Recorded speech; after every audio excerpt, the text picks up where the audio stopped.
Hi everyone, this is the fourth of our little videos about prayer as we're getting closer to the Day of Prayer for Young People and Youth Ministry.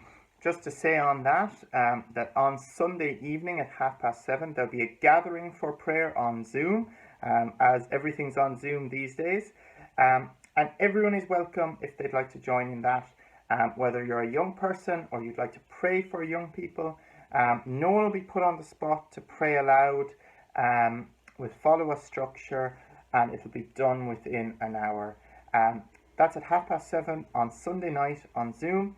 If you would like to be part of that, send a message to this page, comment on this video, or send me an email, d.shorten@dkea.ie.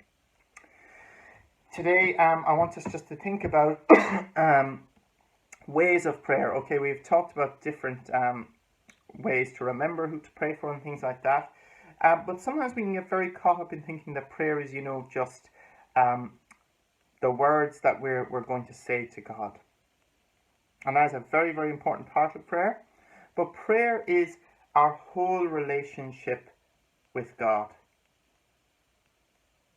And that sometimes doesn't even always involve words, as it sometimes doesn't always involve words in our human relationships.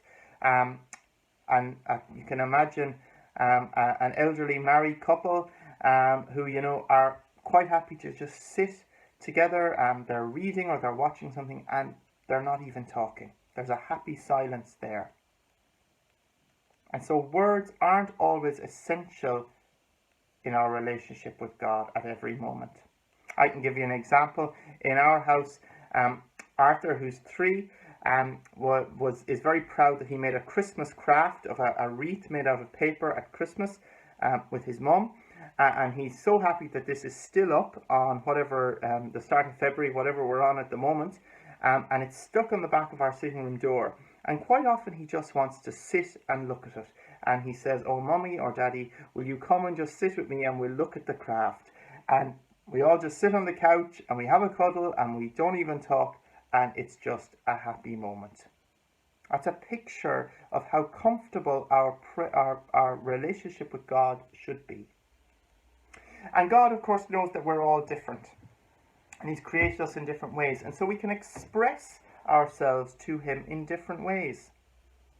We could think of these maybe as creative prayer, just that prayer using our creativity. For some people, that's writing. I find that quite helpful, that if I write a prayer, I have a little journal, which I try to write in most days. If I write a prayer, I find that's really helpful to focus me.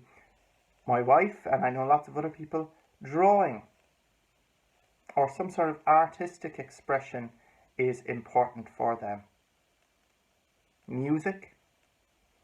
St. Augustine, a wonderful church father from the 4th century, he said to sing is to pray twice. And we know that in church on a Sunday, or as we worship God, as we sing, we pray twice. Many of our hymns are prayers, and they're opportunities to lift our mind and heart to God. And I would encourage you to find some music, some Christian music that helps you to do that. If you're a musical person, maybe you'd like to play something. And that can be a big part of your life of prayer. One other one, we're being all encouraged to get out and have walks. It's a little bit harder in the winter months than it was in the spring and summer months. But getting out for a walk.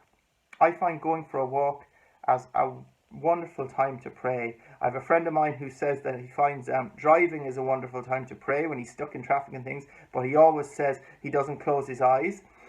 Whatever about that, many of you aren't able to drive, but going for a walk, just to be outside on your own and to have that time to think and to reflect and to pray to God.